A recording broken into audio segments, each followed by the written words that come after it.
Mientras ustedes van a ir buscando y se van a ir ubicando en Lucas, les voy a hacer una pregunta. Vayan buscando Lucas y les voy a hacer una pregunta para que vayan meditando.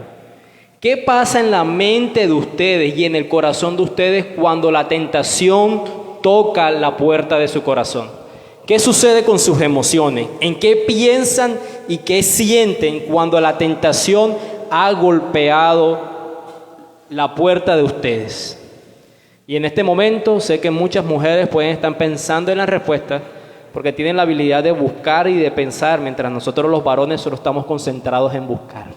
Entonces, después que ustedes hayan ubicado Lucas y se encuentren en Lucas capítulo 4, quiero que tengan presente, antes de la lectura, quiero que tengan presente esa pregunta. ¿Qué sentimos o qué sientes cuando la tentación ha tocado tu puerta? Vamos a leer en esta mañana dos versículos. Lucas capítulo 4, versículos 1 y 2. Dice: Jesús, lleno del Espíritu Santo, volvió del Jordán y fue llevado por el Espíritu al desierto por 40 días y era tentado por el diablo. Y no comió nada en aquellos días, pasados los cuales tuvo hambre. Vamos a hacer una oración. Dios, Padre, henos aquí en un terreno que el mismo apóstol Pablo llamó misterio, que es ver la encarnación tuya, Señor. Hay tantas verdades profundas que aparentemente no se ven en la superficie, pero a medida que vayamos avanzando en tu palabra, intentaremos, Señor, a la luz de tu palabra, poder ser claros y entender lo que quiere decir que nuestro Mesías fue tentado. Señor, somos mentes finitas, tú eres un Dios infinito. Si tú no obras con misericordia y con gracia, no te podremos comprender. Y si a eso le añadimos las trabas y dificultades de las debilidades del predicador, tanto físicas como mentales o emocionales, será más difícil poder comprenderte, Señor. Padre, ten misericordia de nosotros y habla en esta mañana, porque a la luz de que tú transformas, santificas con el poder de tu palabra, es que nos apegamos a esta oración. Entendemos que Jesús ora por su pueblo cuando dice: no te pido que los saques del mundo, sino que los guardes, que los santifiques y que los purifiques con tu palabra, porque tu palabra es verdad, Dios. Límpianos en esta mañana, santifícanos, Dios, a la medida que profundizamos en el conocimiento tuyo. Gracias, Cristo, porque podemos orar al Dios Todopoderoso, porque tú ganaste para nosotros estos méritos. Bendito seas. Amén y amén. Como ustedes recuerdan, ya hemos venido estudiando el Evangelio de Lucas. Habíamos dicho en nuestro anterior sermón que se encontraba a puertas de estudiar acerca de la tentación de Jesús. Y la primera sorpresa es que te imaginabas que ibas a leer hasta el versículo 13, ¿no? Íbamos a escuchar ese relato de las 3 veces que Satanás quiso tentar al Señor Jesucristo con 3 propuestas que les hace. Y esa era mi idea original también cuando empecé a preparar el sermón. Pero a medida que empecé a hacer el estudio y a profundizar, salieron tantas cosas que yo dije: va a quedar un sermón muy largo. Prefiero hacer 2 sermones un poco más cortos, pero que sean claros y que podamos entender lo que la Biblia quiere decir, que saturarnos de una información tan extensa como tal. Y sobre todo que en la mañana de hoy hay un asunto que muchos de ustedes han pensado, y si no lo han pensado de forma explícita, en la práctica se han hallado con esos pensamientos. Ya vamos a llegar allá. Para eso tengan presente que nuestro sermón de hoy lleva por título La tentación del santo ser. La tentación del santo ser. ¿Qué vamos a ver? Vamos a ver por qué el Espíritu Santo llevó a Jesús al desierto para que fuera tentado. Vamos a ver de qué forma Jesús, siendo Dios, fue tentado por el diablo. Y lo tercero que vamos a ver, cuál fue ese contexto o en qué ambiente se encontraba Jesús al momento de ser tentado. Son 3 puntos fundamentales. Recordamos, ¿no?, nuestro anterior sermón, cómo terminó. Lucas haciendo una genealogía que apuntaba a Adán como que apuntaba a Jesús como descendiente de Adán, identificando a Jesús con la humanidad de Adán, y lo apuntaba también como hijo de Dios, como hijo de Dios. Y surge una inquietud, que es la que deseo abordar en este primer punto. ¿Por qué el Espíritu Santo llevó a Jesús al desierto? ¿Por qué lo llevó? Bueno, según el texto es claro, lo llevó para que fuera, ¿qué? Tentado. Y hasta ahí no surge ningún tipo de inquietud. Bueno, listo, lo llevó para ser tentado. Pero sí surge una inquietud. ¿Por qué el Espíritu Santo, que es Dios, llevó a Jesús, que es la segunda persona de la Trinidad, que es Dios, a ser tentado? Si nosotros recordamos un principio fundamental que podemos hallar en donde, en Santiago, ¿no? Santiago 1, cuando habla acerca de la tentación, que dice, cuando alguno es tentado, no diga que es tentado de parte de ¿quién? De Dios. Porque Dios no puede ser tentado por el mal, ni Él tienta a nadie. Aquí surge como algo nuevo, ¿no? ¿Por qué Jesús es llevado a ser tentado? Si ya ha quedado evidente y claro que Jesús es Dios, y Dios no puede ser tentado. Y Dios no puede ser tentado. Y aquí la pregunta más profunda entonces sería, ¿acaso Jesús puede pecar? ¿Acaso Jesús puede pecar? Y todos necesitamos hacer una clase de un seminario. Podríamos decir, no, Jesús no puede pecar. Él no puede pecar. Pero aunque no lo crean, y eso fue una de las motivaciones cuando quise hacer este estudio acerca de la tentación de Dios, algunos han llegado a pensar que sí, que Él podía tentar, que Él podía pecar. A tal punto que para sustentar esa afirmación de que Jesús, siendo Dios, podía pecar, han dicho que Jesús, obviamente, no era ¿qué? Dios. Dios. Muchas personas, cientos de personas, no creen que Jesús sea Dios. Cuando ustedes llegan aquí a unas 3 cuadras por la avenida, creo que esa es la 22, la calle, en el cruce aquí de más arriba, ahí hay un templo que tiene una cancha de fútbol que no puedo negar que la arquitectura me gusta. Y afuera dice la iglesia de los santos del último tiempo, que son los mormones. Personas amables que andan por el vecindario, sobre todo que son de otras nacionalidades. Ellos son un grupo de personas que no creen en la divinidad acerca de Jesús. Dice, Jesús pudo pecar porque Él no es Dios, Él es un hombre. ¿Por qué entonces el Espíritu Santo llevó a Jesús al desierto? Yo creo que lo primero que quiero hacer es ratificar algo que ustedes ya saben, y es la deidad de Cristo. Es la deidad de Cristo. La forma más rápida es ver el anuncio de Gabriel a María, ahí en el capítulo 1 donde nos encontramos en Lucas, cuando él se presenta a María, le dice a ella, no tengas miedo, porque has hallado gracia delante de Dios. Versículo 31, concebirás en tu vientre y darás a luz un hijo y llamarás su nombre Jesús. Hace la descripción Gabriel, este será grande, será llamado Hijo del Altísimo, y el Señor Dios le dará el trono de David su padre, y reinará sobre la casa de Jacob para siempre, y su reino no tendrá fin. No tendrá fin. María pregunta, ¿cómo podrá hacer esto? Recuerdan la respuesta de Gabriel, versículo 35, el Espíritu Santo vendrá sobre ti, el poder del Altísimo te cubrirá con su sombra, por lo cual también el santo ser que nacerá será llamado Hijo de Dios. ¿Recuerdan el título del sermón? La tentación del santo ser. Hay una afirmación en la divinidad acerca del Mesías, acerca de Jesús, acerca del Hijo de María, que este sería el santo ser. ¿Una descripción para un ser humano? No. ¿Una descripción para quién? Para Dios. Una descripción para Dios. Dios. Entonces podemos tener en presente que Jesús era Dios. ¿Qué nos decía Edward cuando estábamos estudiando el Evangelio de Marcos en esta mañana en la escuela? Cuando él demostró su autoridad para perdonar pecados. ¿Qué es lo que decían los fariseos en su corazón? ¿Quién es este que perdona pecados? No lo decían en voz audible, lo decían en sus corazones. Y Jesús les respondió. ¿Cómo supo Jesús lo que los fariseos pensaban y sentían en la palabra que utiliza la Reina Valera es cavilaban en sus corazones, lo que murmuraban dentro de sí? Porque es un atributo divino la omnisciencia, ¿cierto? Creo que es evidente entonces que verdaderamente Jesús es Dios. Y ha quedado claro por Santiago que Dios no puede pecar, no puede pecar.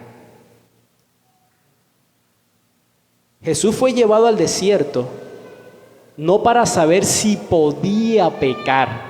Jesús fue llevado al desierto para evidenciar que no podía pecar. Noten la diferencia. Él no fue llevado para saber si era posible que él podía pecar. Él fue llevado para evidenciar que no podía pecar.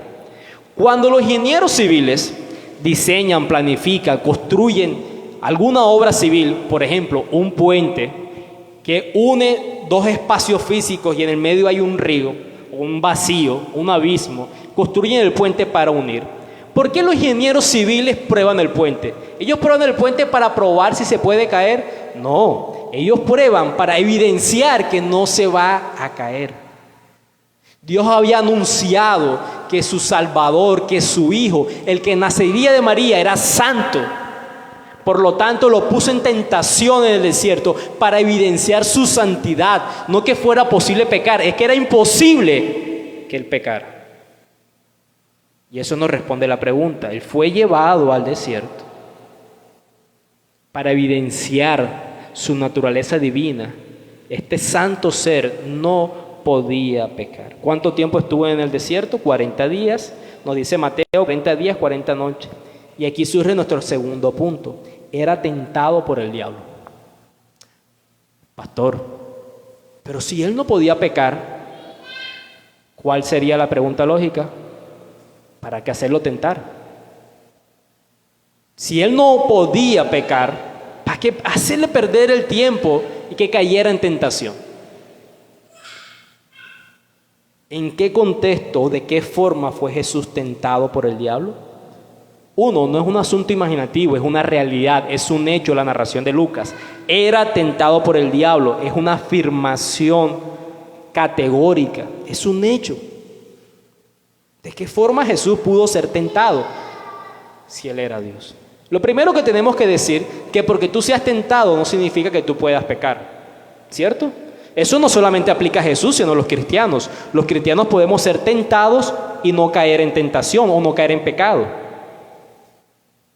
Yo me imagino que ustedes pueden ser puestos en tentación y no caer en pecado, ¿verdad? Porque si no, si te eres cristiano y eres expuesto a la tentación y en ciertos momentos no la puedes vencer, creo que tenemos un problema grave. Porque solo el cristiano, en dependencia del Espíritu Santo, puede vencer la tentación. El punto entonces es que porque él sea tentado no significa que él pueda pecar. El punto es de qué forma o en qué naturaleza, en qué contexto pudo Jesús ser tentado. Lo segundo que hace Lucas también es no solo afirmar la divinidad en su relato por medio del anuncio de Gabriel al decir que era el santo ser, sino afirmar su humanidad. El Cristo Jesús es una persona con una naturaleza divina, pero también con una naturaleza humana. ¿Quién siente hambre, Dios o el hombre? El hombre. ¿Y qué nos dice el versículo 2? Que él tuvo hambre. ¿Qué se nos dice acerca de Jesús más adelante?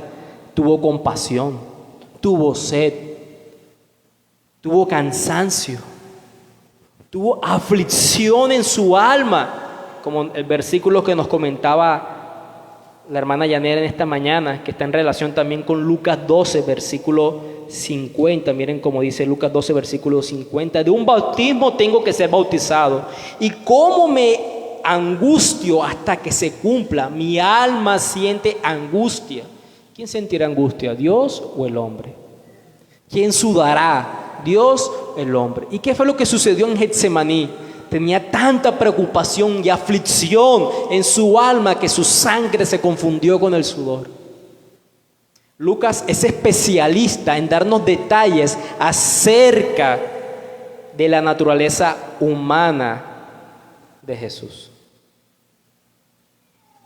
Y tenemos que comprender que precisamente cuando hacíamos la oración, aquí estamos delante de un misterio. Son las palabras del apóstol Pablo a Timoteo en 1 Timoteo capítulo 3 versículo 16. Indiscutiblemente grande es este misterio de la piedad.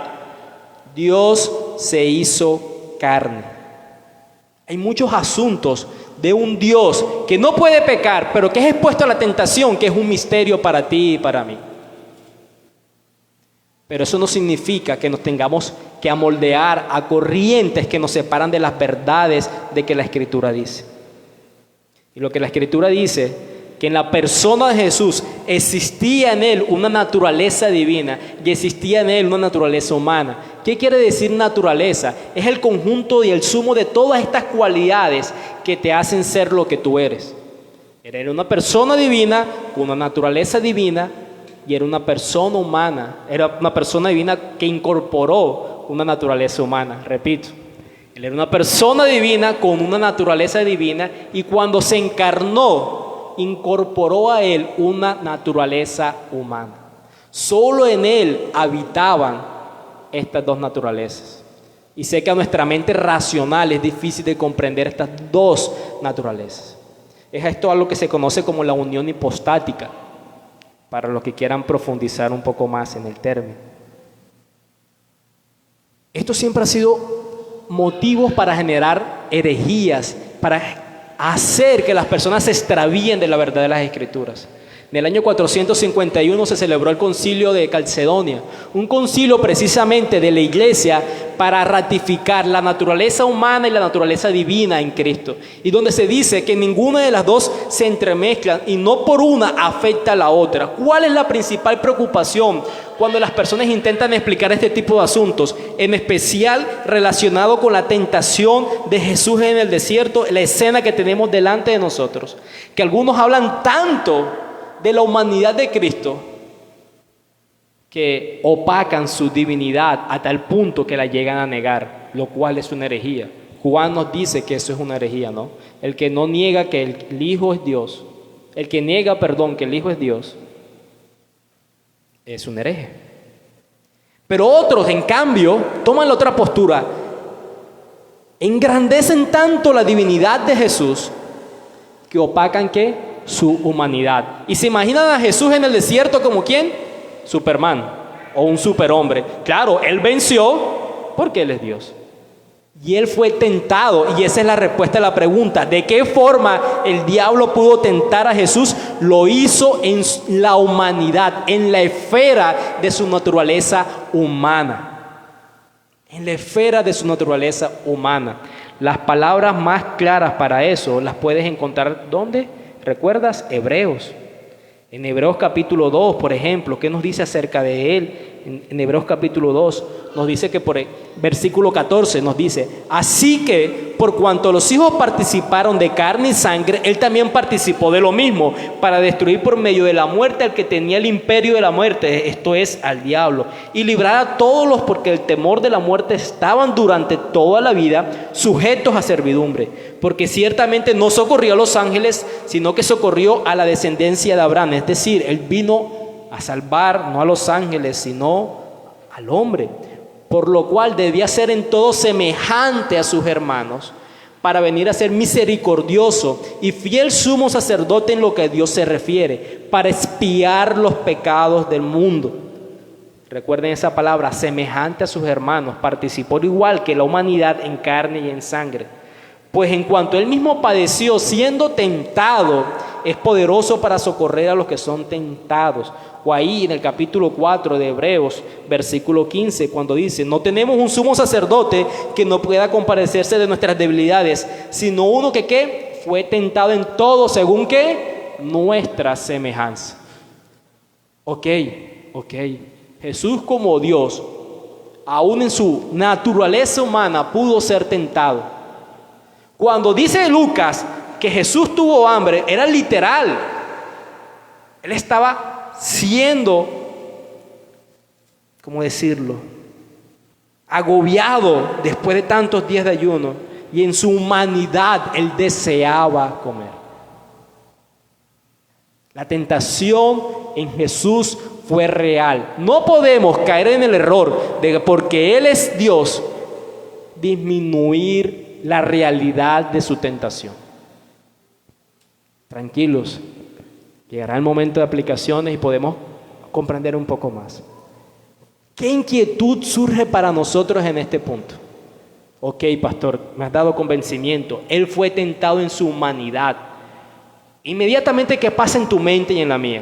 ¿Qué pensamos? Pensamos en cómo fue tentado, ¿cierto? Y cuando tú piensas en cómo fue tentado Jesús, ¿con qué lo comparas? Con nosotros mismos, ¿cierto? Tú dices, bueno, Él fue tentado como yo soy tentado, porque eso es lo que dice el versículo. Pero en realidad Él es tentado como tú y como yo somos tentados. Miren las palabras de Santiago acerca de la tentación que estábamos leyendo ahorita. Miren las palabras de Santiago ahí en el capítulo 1. Cuando alguno es tentado, no diga que es tentado de parte de Dios, ya lo dijimos, versículo 14. Sino que cada uno es tentado cuando de su propia concupiscencia es atraído y seducido. Entonces la concupiscencia, después que ha concebido, da a luz el pecado, y el pecado, siendo consumado, da luz a la muerte. Somos tentados por nuestros propios deseos pecaminosos, es lo que quiere decir eso. ¿Cómo pudo Jesús ser tentado si Él es el santo ser y en Él no habita el pecado? Y el Padre, en el bautismo de su Hijo, dijo: este es mi Hijo amado en quien yo me complazco. Si en Jesús habitara deseos pecaminosos, o si hubiese practicado el pecado, el Padre nunca hubiese dicho: en Él yo me complazco. ¿Cómo pudo ser llevada esa tentación por Jesús si en Él no había deseos pecaminosos? Aquí importante para entender es esas dos palabras, atraído y seducido, del versículo 14. Y en el griego es una ilustración acerca de la caza y la pesca. Cuando se está cazando, se pone un cebo para atraer a la presa frente a el arma que lo va a atrapar, ¿no? Cuando se está pescando, se pone un cebo para atraer al pez y caiga en la caña de pescar. Lo que está utilizando en esta ilustración Santiago es decirnos que el tentador, el que ofrece el cebo, nos tienta con un cebo que es la tentación, pero nosotros caemos por el deseo de ese cebo. El tentador, quien ofrece la tentación, nos tienta con un cebo, pero nosotros caemos por el deseo de un cebo.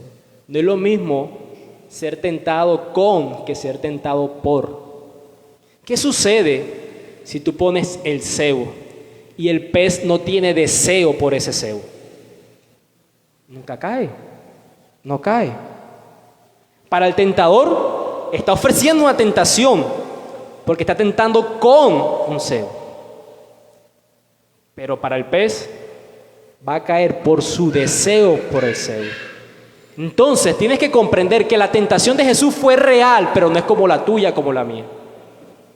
Tus tentaciones vienen de adentro, de tus propios deseos, tu deseo de lujuria, tu deseo de avaricia, tu deseo de autojusticia. Pero en Jesús no habitaban esos deseos. Su tentación fue real, pero de una forma externa. Él fue tentado en las categorías que el mundo te tienta, como dice 1 Juan capítulo 3, versículo 16, en los deseos de la carne, en los deseos de los ojos y en la vanagloria de la vida. Y esas categorías las vemos aquí en el desierto cuando Satanás está tentando a Jesús, pero no por deseos internos de pecado que tuviera Jesús. Sin embargo, nos dijo Hebreos que Él fue tentado como semejanza tuya y mía. ¿Para qué? Para tener compasión, para saber lo que se siente cuando es tentado. ¿Qué significa entonces? Que Jesús pueda compadecerse cuando tú eres tentado, porque Él enfrentó la tentación. Él significa que Él comprende. Él comprende lo que significa estar bajo presión. ¿Recuerdan la pregunta original? ¿Qué pasa en sus corazones y en sus mentes cuando son tentados? No sé cuántos habrán pensado, pero lo más seguro que pase es que tú te sientes incomprendido. Es que tú no me comprendes, por eso yo actué de esta manera. Es que usted no sabe, pastor, el esposo que yo tengo.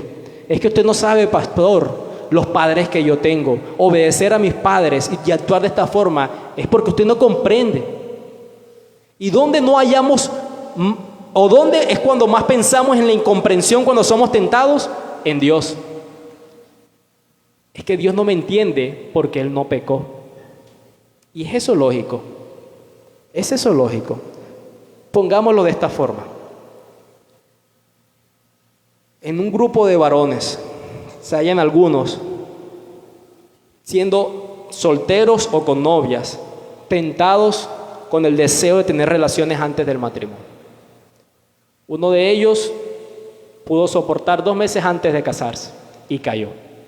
Otro de ellos pudo guardarse hasta el día de su matrimonio. Es lógico que el que cayó piense que el que duró más tiempo sin caer no lo pueda comprender. Por supuesto que no. El que duró más tiempo llevó su tentación a un límite mayor. Ustedes y yo estamos ayunando y queremos hacer el ayuno de Jesús de 40 días, 40 noches. Al 4.º día, el primero que cae soy yo. Estoy en la clínica con suero, pidiendo comida porque ya no pude más. Usted, que es una hermana piadosa, un hermano piadoso, llegó hasta el día 30. Sería lógico para usted escucharme decirme: hermano, hermana, usted no me comprende, yo tenía mucha hambre. Cuando usted duró más tiempo. Jesús puede comprender cuando tú estás en tentación, porque la tentación de Él fue un punto mayor a la que tú no has llegado, porque tú has cedido a esa tentación. ¿Entienden esa lógica? Él puede comprender lo que tú experimentas cuando la oportunidad de desobedecer al Padre, de actuar con tu propia racionalidad, implique robar, implique adulterar, implique mentir, implique vengarte. Él comprende eso, no porque haya caído, sino porque lo resistió hasta el final, sin caer. Por eso Él es nuestro sumo sacerdote que nos entiende. Por eso es que el autor de Hebreos hace la aclaración que yo no la hice cuando dice: fue tentado a la semejanza tuya, pero sin pecado. Porque no era necesario que Él cayera en pecado, y no podía caer en pecado, por como cuando ya lo vistes. Pero puedes sentir compasión de ti, tú puedes ir al trono de la gracia. ¿Para qué? Para el oportuno socorro, o para el socorro oportuno. Maravilloso es nuestro Salvador. Mis hermanos, yo no quería adelantarme a lo que todos imaginamos, a esa batalla entre Jesús y Satanás en la tentación, sí que comprendieras de qué forma Él fue tentado. Porque ¿qué va a pasar? ¿Cómo vas a ver la riqueza y la ayuda que Cristo te ofrece cuando la tentación toca tu corazón? Es que Él venció porque Él es Dios. ¿Cierto? Él no me comprende. Él no me comprende. No. Es verdad, Él no podía pecar y tienes que ser categórico al afirmar eso. Pero también es verdad que su tentación es real y que fue llevada a un punto que ni siquiera fue llevada la tuya o la mía. Por lo tanto, puede manifestarte gracia y entenderte en la aflicción y dolor que se siente estar en medio de la tentación. Si tú eres cristiano, tú no sientes placer cuando te caes en pecado. Tú te sientes mal cuando sientes la tentación que te respira cerca. Cuando tú sabes que vas a hacer lo que no debes hacer, cuando eres puesto en tentación, tú no te sientes gozoso, sudas, te preocupas, te afliges, no comes si verdaderamente eres cristiano. Entonces entendemos que la tentación de Jesús es real y que fue en su esfera humana, que no es como la de nosotros, que proviene de deseos pecaminosos, sino que más bien es una tentación externa a Él. Fue tentado al igual que nosotros en las categorías que el mundo ofrece, los deseos de la carne, los deseos de los ojos y la vanagloria de la vida. Pero a diferencia de nosotros, sin pecado. Y eso nos da paso para nuestro tercer y último punto. Y es el contexto donde se desarrolló su tentación. Al final dice, y no comió nada en aquellos días pasados los cuales tuvo hambre. ¿Cuál es la mejor forma de poder comprender ese contexto o ese escenario? Es la mejor palabra en el que se desarrolló la tentación.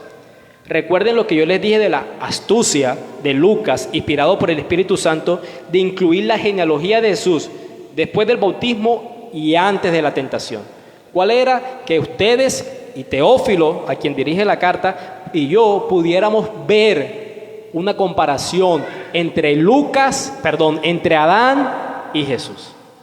Entonces, la mejor forma de ver el escenario en que Jesús es puesto en tentación es ver el escenario en el que ¿quién fue puesto en tentación? Adán. Vamos un momentico a Génesis, relato que ustedes conocen, pero quiero leerlo para podamos ver más detalles. Y a medida de eso les iré narrando las diferencias con Jesús. Génesis capítulo 1, ¿en qué día, Luis? ¿En qué día? O los dos Luis, fue que Dios creó al hombre? En el sexto.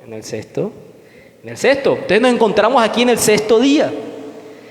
Miren lo que dice, versículo 26, capítulo 1 de Génesis. Entonces dijo Dios, hagamos al hombre a nuestra imagen, conforme a nuestra semejanza, y señorea los peces del mar, en las aves de los cielos, en las bestias, en toda la tierra, y en todo animal que se arrastra sobre la tierra. Y creó Dios al hombre a su imagen, a imagen de Dios lo creó, varón y hembra los creó. Cuando creó al hombre, ¿será que lo hizo imperfecto?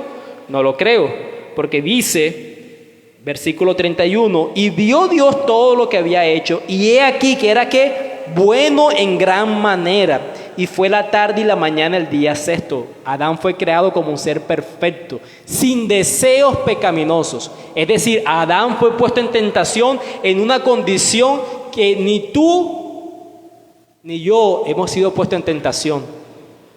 Porque cuando él fue puesto bajo el escenario de Satanás, él era sin pecado, al igual que ¿quién? Que Cristo. En ese caso, y Cristo era sin pecado original porque fue concebido por una virgen, y sin pecado actual porque él no podía pecar. Ahí vamos igual. Ahora, vemos también que Dios los puso en una situación, en un hotel clase 1, no, en un resort 5 estrellas, los que les gusta vacacionar con sus familias. Miren el capítulo 2, luego que dice el versículo 4, que estos son los orígenes del cielo y de la tierra. Dice, Jehová Dios hizo la tierra y los cielos, y toda planta del campo antes que fuese en la tierra, y toda hierba del campo antes que naciese. Porque aún no había llovido, ni había hombre para que labrase la tierra. Versículo 7. Entonces Jehová Dios formó el hombre del polvo de la tierra, y sopló en su nariz aliento de vida, y fue el hombre un ser viviente. Y Jehová Dios plantó un huerto en Edén, al oriente, y puso allí al hombre que había formado. Y Jehová Dios hizo nacer de la tierra todo árbol delicioso a la vista y bueno para comer, también el árbol de vida en medio del huerto y el árbol de la ciencia del bien y del mal. Y había un río en el Edén donde regaba todo el huerto. El río regaba solito el huerto y se repartía en 4 brazos. Versículo 15. Tomó pues Jehová Dios al hombre y lo puso ¿dónde? En el huerto del Edén. ¿Dónde puso el Espíritu a Jesús? En el desierto, para que lo labrara y lo guardase. Y Jehová mandó a Dios al hombre diciendo: de todo árbol del huerto podrás comer, mas del árbol de la ciencia del bien y del mal no comerás, porque el día que de él comieras ciertamente morirás. Adán estaba fortalecido en su carne, con los mejores frutos, los que eran buenos para comer en gran manera, como dice el versículo. Todo árbol delicioso a la vista, protegido por Dios en el lugar que Dios creó para que habitara. No tenía debilidad física, mientras que nuestro Mesías se hallaba ¿dónde? Puesto por Dios en el desierto, padeciendo hambre por 40 días, día y noche. Y si algo le faltaba a Adán, dice el versículo 18, y dijo Jehová a Dios, no es bueno que el hombre esté solo, le haré ayuda idónea para él. Dios vio la soledad de Adán y le proporcionó una compañía, una compañera, y que además de todo proporcionaba a ella ¿qué? Ayuda. ¿Jesús estaba solo y le enviaron a alguien que le ayudara? No. En caso tal enfrentó la tentación solo. El enemigo es el mismo, ¿no? Viene el escenario después de Satanás. Jesús batalló, y profundizaremos eso en el siguiente sermón, contra la tentación de Satanás. Adán, en la comodidad, ni siquiera fue tentado por Satanás. ¿A quién tentó Satanás? A Eva. Eva llegó donde Adán, te traje esto, que él ya sabía que era porque Dios le había mostrado, de eso no puedes comer. Y en fortaleza física y voluntariamente accedió a la desobediencia y al pecado contra Dios. No tuvo ni que batallar contra Satanás. Estaba fortalecido físicamente. Dios había proveído un lugar cómodo para él. Fue creado en perfección. No había deseos pecaminosos en él. Pero él cedió a la tentación. ¿Por qué es importante entonces que Jesús fuera tentado? ¿Por qué es importante entonces que Jesús venciera la tentación? Porque Él es el capitán de nuestra salvación.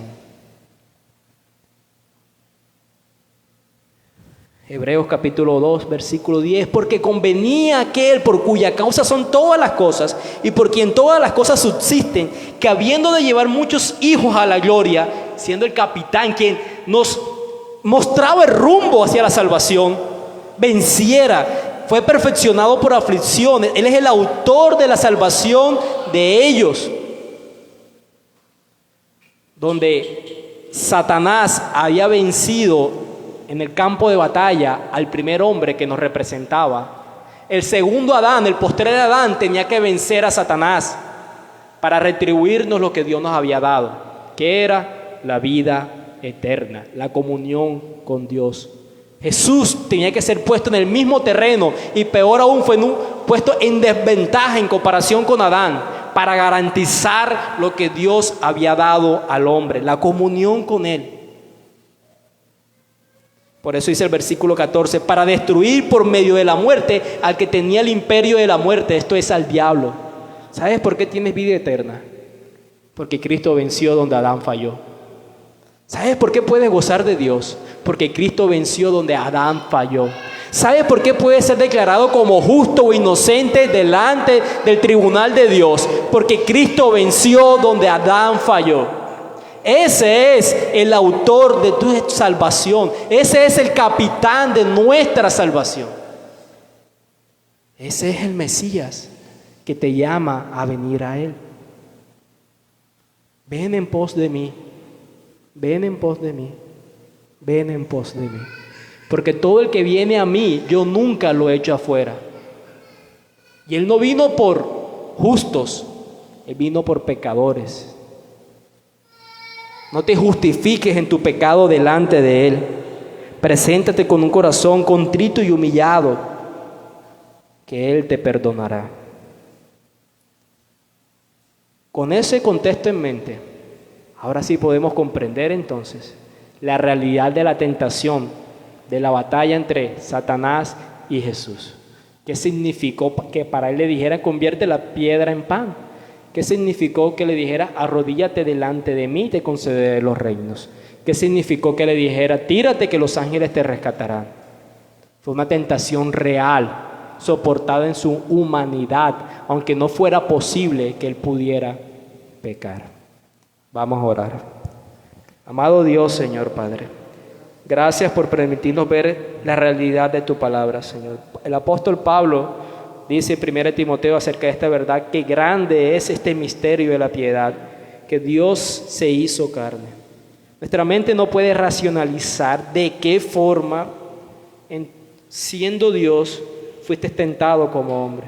Pero son hechos reales que vemos plasmadas en tu palabra, Dios. Lo más maravilloso es comprender que tu tentación fue real y por lo tanto puedes sentir compasión cuando nosotros somos llevados a la tentación. Si alguien nos puede comprender, eres tú, Cristo.